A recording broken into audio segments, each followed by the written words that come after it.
And I want success so badly, man.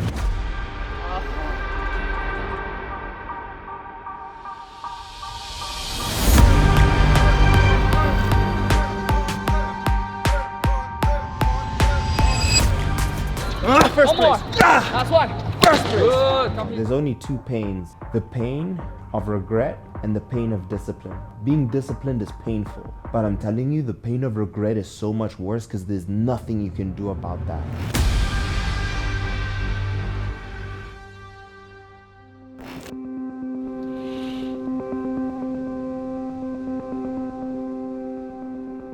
Are we filming again today? Ugly truth. Oh, is that it? Yeah. Let's start the day.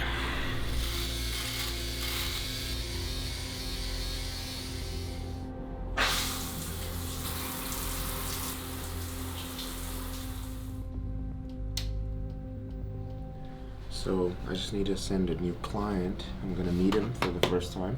So anyone who ever joins Scope by Science, I have a personal call with them to really understand them. And I'm gonna have this call now.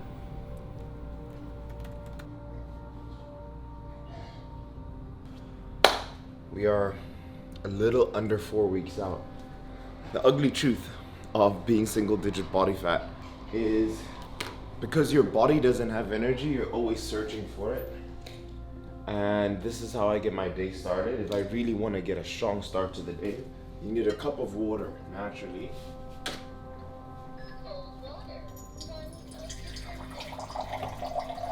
But you also need energy.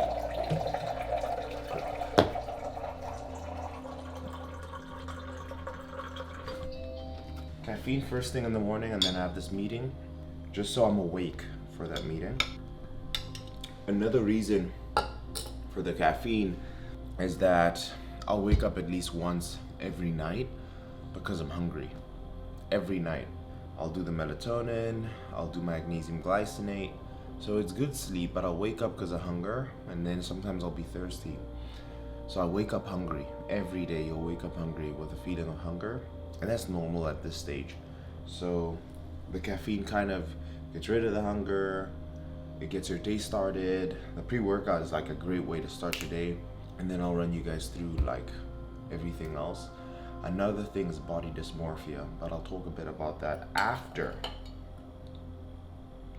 Hi Anand, can you hear me? Hi Mike, how are you? Good man, good. How are you? Doing well, thanks. Good to finally meet you. Likewise. A warm welcome to Scope by Science. Thank you very much. Body dysmorphia. But the day you start lifting is the day you'll forever feel small. And as I'm getting into better and better shape, all I can think of is just how much I'm not prepared. And I look in the mirror, sometimes I don't look into the mirror when I'm undressing or doing any of that, because sometimes it can affect the way I feel. And I remember when I did this the first time, is that I was like, damn, I'm gonna do so badly at my show. I look terrible, I look small, I look too fat, I'm still holding fat here and there.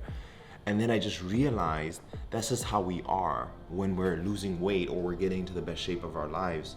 So there's a bit of body dysmorphia going on where I am not happy with the way I'm looking, but I know I look good, but I don't feel I look good enough, and I don't feel like I'm gonna win.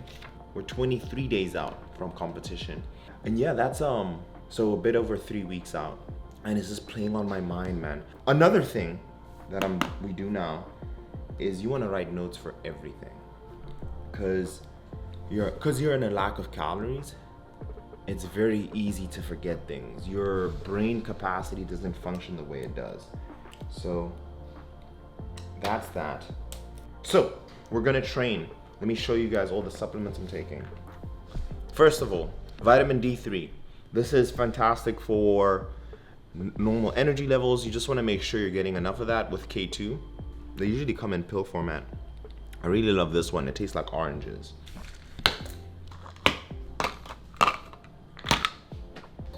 Now, to be honest, I've spoken about these supplements before. We have yohimbine as my cutting agent. My coach recommended I take a thyroid stack just to make sure one of the axes of the metabolism is optimized He also recommended AM priming. I'll be honest, I'm going through a phase where I'm experimenting a lot. I haven't noticed any difference taking this, so I'm gonna finish this. And then I haven't felt a difference taking that. Multivitamin, generally, you don't feel a difference taking a multivitamin, but I do, so this will always stay in the diet. And then magnesium glycinate. This I felt improves my relaxation and my overall energy levels. Here we go. 1 multivitamin, 4 pills of the yohimbine. Thyroid stack, we take 3 of these pills. 1 pill of coenzyme Q. And then finally, 4 of the AM priming.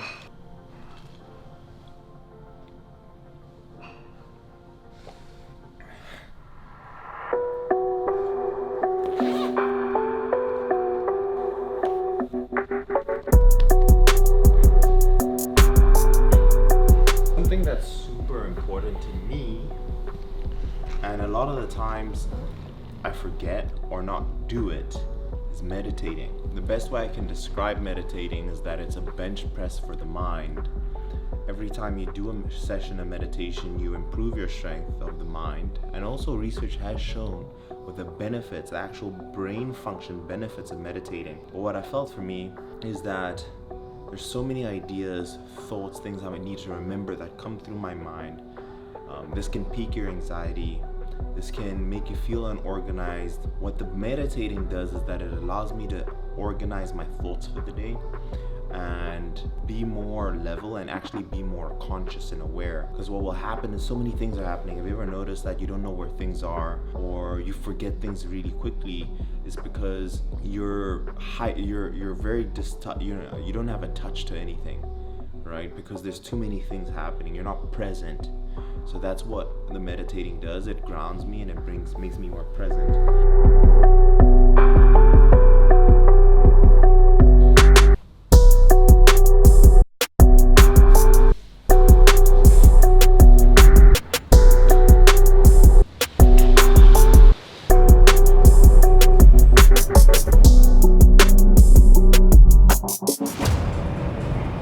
So, we're gonna start off with the ultimate 2 ab workouts. But we're gonna focus on the upper abs and the lower abs, right? And it's just more so from the point of force. So we're gonna start with the best lower ab exercise, and that's gonna be leg raises.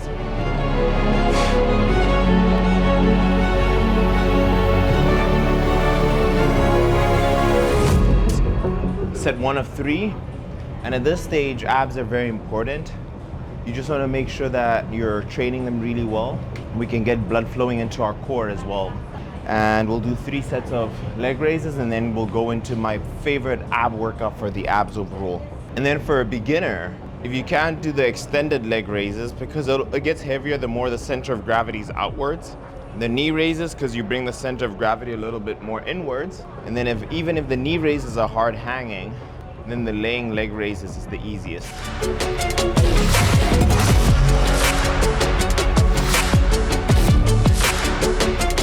Now, onto the next workout for the upper part of the abs.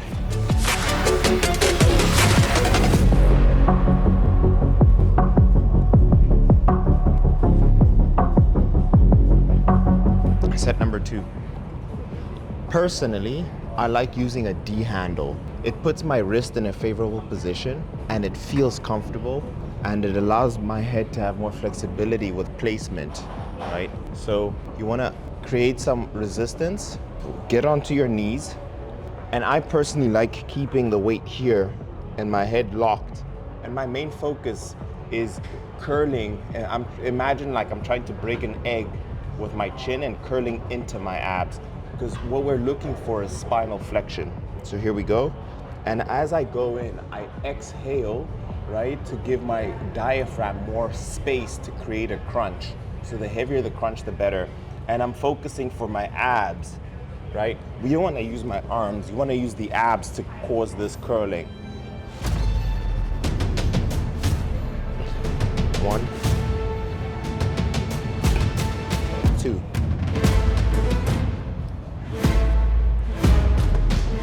And that's it for abs. So my core is nice and warmed up. We'll go into the actual exercising. So today is going to be a pull day with mainly our back focus in mid-back. So we're gonna do a McGill pull-up. So I'll take you through that.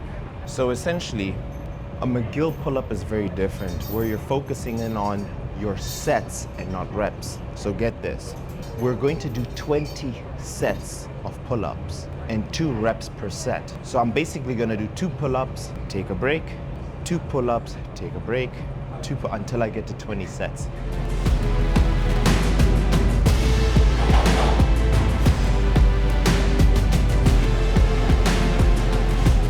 This is the part of prep that sucks. The workouts aren't as great because you don't have as much energy as you usually do with all the food in your system. So every workout is you're just fighting for every rep, and it feels more like survival versus thriving. We're feeling strong. Here you're just trying to push your limit, and you notice you're getting fatigued and you get tired quicker, but you just get used to it. So I'll go again for my next set.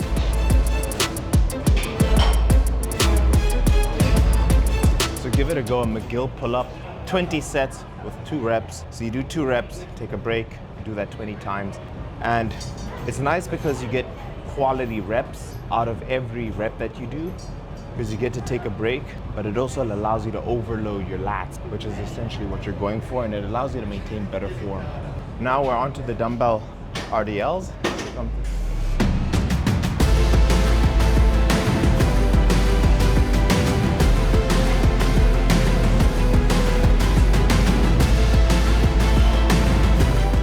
So we're gonna do a chest supported row.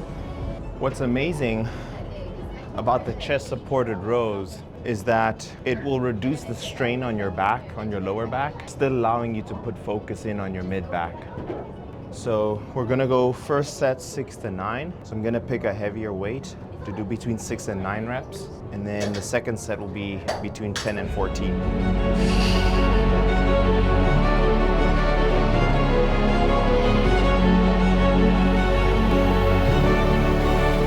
Grip was giving out. I'm just gonna use these for the second set.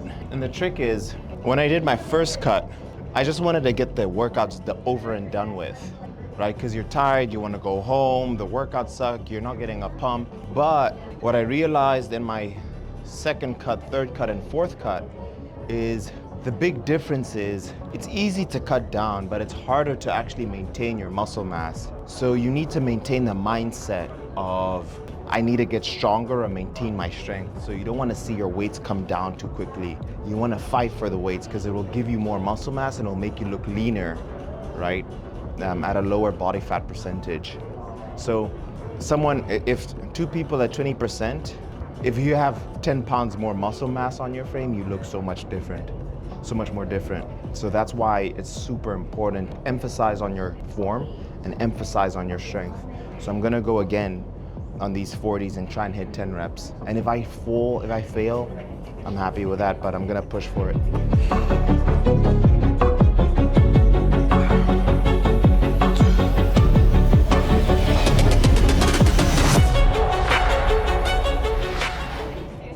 I have a rear delt fly.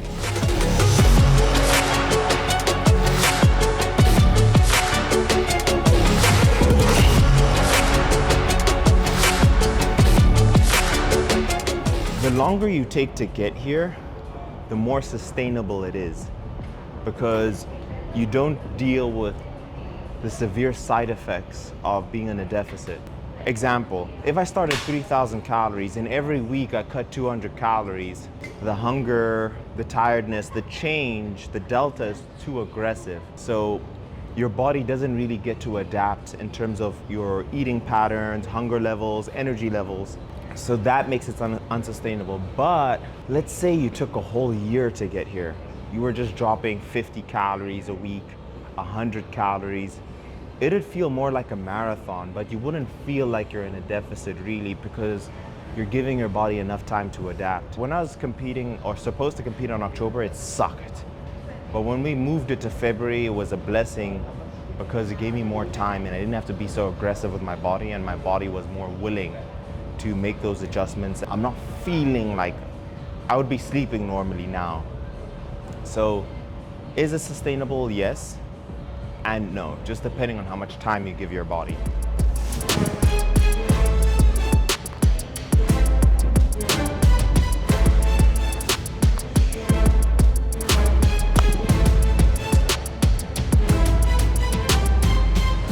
What we can do here for single arm curls.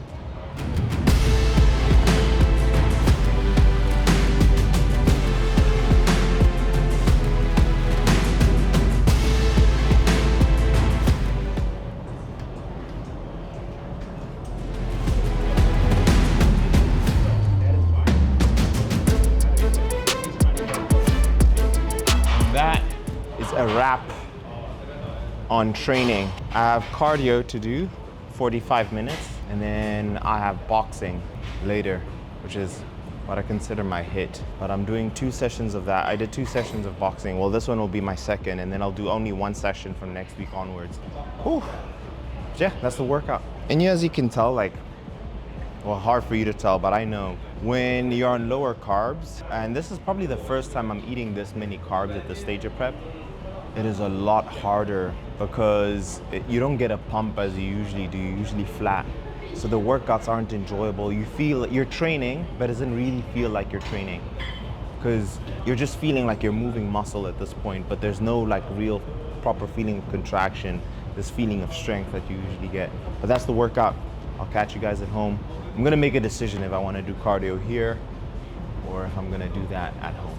Over the last 16 weeks, we've had a 99% success rate at Sculpt by Science, and it's because of a mechanism that I've developed called the DNA sequence. It's a combination of all the scientific research I've done over the last decade, combining everything I've learned from biochemistry and microbiology and everything through medicine, and the experience I've gone through with nearly thousands of each and every single client that I've personally coached. I am now able to transform any physique as long as the person is dedicated, irrespective of their background. The people who come through my doors are busy professionals who are dedicated and finally want to see the six-pack once in their life. Their energy levels are optimized. They're eating the specific foods that they can eat, not only for this program, but what they'll be able to follow the rest of their life. Their sleep is optimized and also their training and nutrition. And we look into so much more in terms of blood work. We do it all. If you want to know exactly how I'm able to use the DNA sequence and see such a high success rate, what we do is we go through a diagnosis. What you need to do is fill out the short questionnaire and we'll be able to jump on a call and be able to see how the DNA sequence may be able to help you. We're also selective with who we work with, so please fill out as much information as possible so we can see if we can help you, but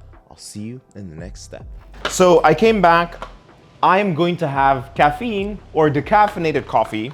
So it's this one by Nespresso, and you'll notice that it has this little red dot behind it. And research has shown that you still get to gain the benefits from decaffeinated coffee. It will take away the appetite. I'm a little hungry now, but I want to fast a little longer. So I'm gonna have coffee. I'm gonna go downstairs, do my cardio, and then have boxing in 2 hours from now. So this is almost my pre-workout to extend my fast a little longer. So I highly recommend, if you feel like you have a lack of energy, but it's past midday, no coffee for me past 12 o'clock, but I will have decaffeinated coffee.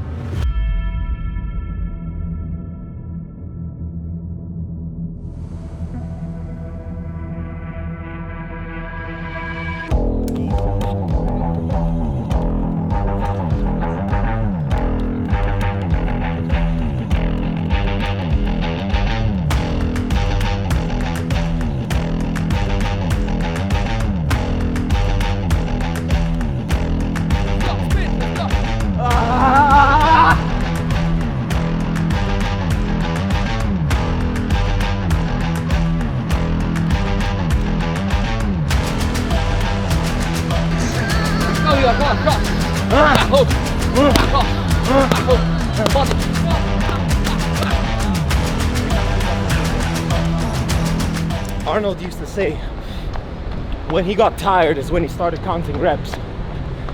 And that's what makes the difference between you and the other person next to you. So what do you do when it becomes tough? And I'm telling you, the moment you give in to your mind, it's over. You lost. Don't even show up.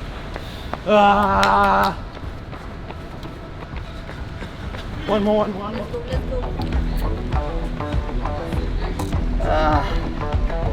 Dizzy blood.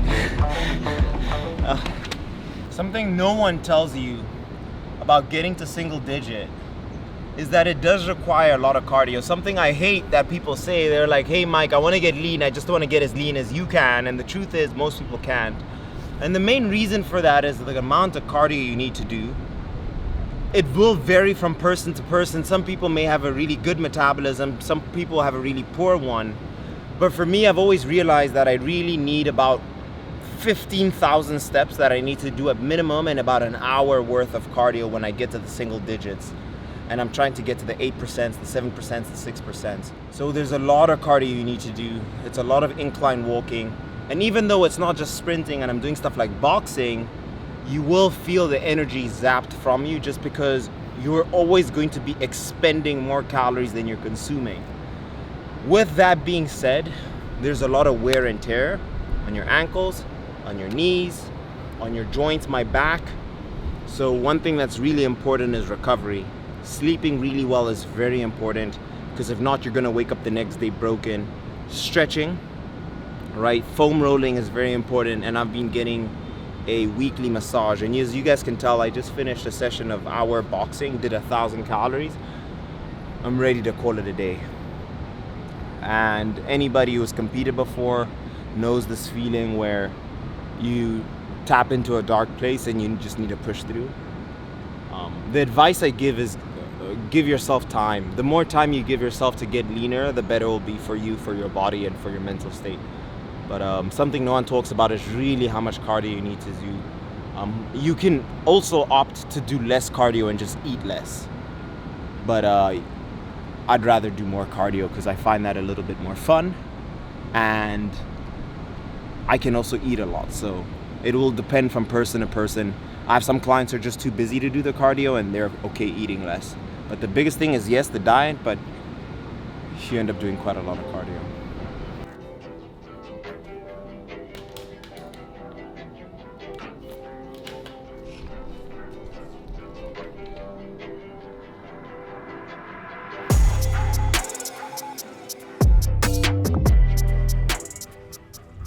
2024, this is the year that I've been on YouTube for an entire decade.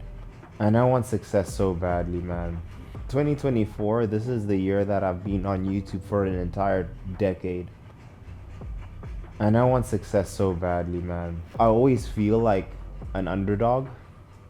You guys will notice I don't collab with many people. I don't feel like I am where I need to be. The channel is where it needs to be, and I still, like, even my physique, I feel like it isn't where it needs to be. So I always have this fear that my last day will come and I would have never achieved the things that I really wanted to. And when I think about it, I truly get sad. And I feel sad because I was never able to achieve what I, in my hearts of hearts, feel that I'm capable of doing. And I feel between 2023 and 2024, I've seen a spark of what that can potentially be. I've also realized we are truly our own worst enemies. The thoughts that come in your head, the thoughts that tell you don't upload, don't post this, don't do that, don't say things because it's gonna offend someone, when it's really what people want to hear. And you just realize that all the things that would have gotten you somewhere didn't happen because of a poor decision you made.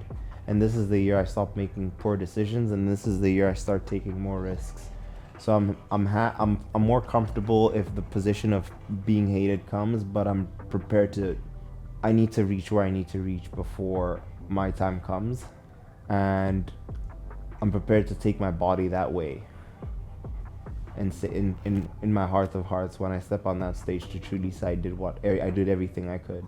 It's the end of the video, and I think the way I feel now will really sum up the ugly truth of being single digit. And have you ever played any sport in high school which you absolutely loved? You're playing with your friends, maybe you played soccer, maybe you played basketball.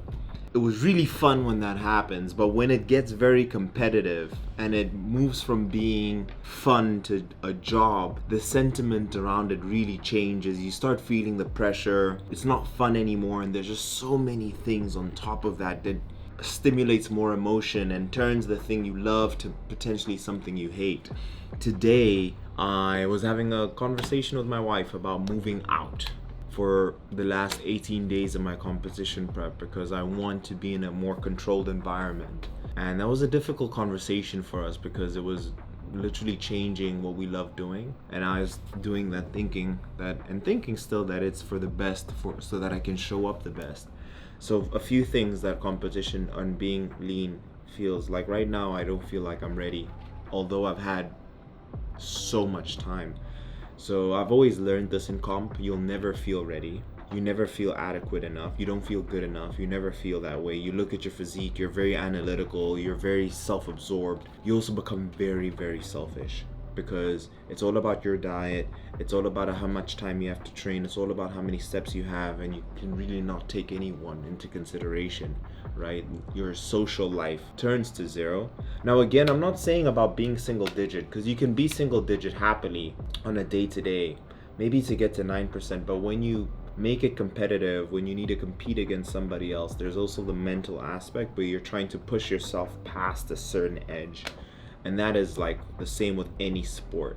If you've ever done anything competitively, it's about really trying to push yourself. And at this very moment, I really feel like I'm trying to beat my 2021 version.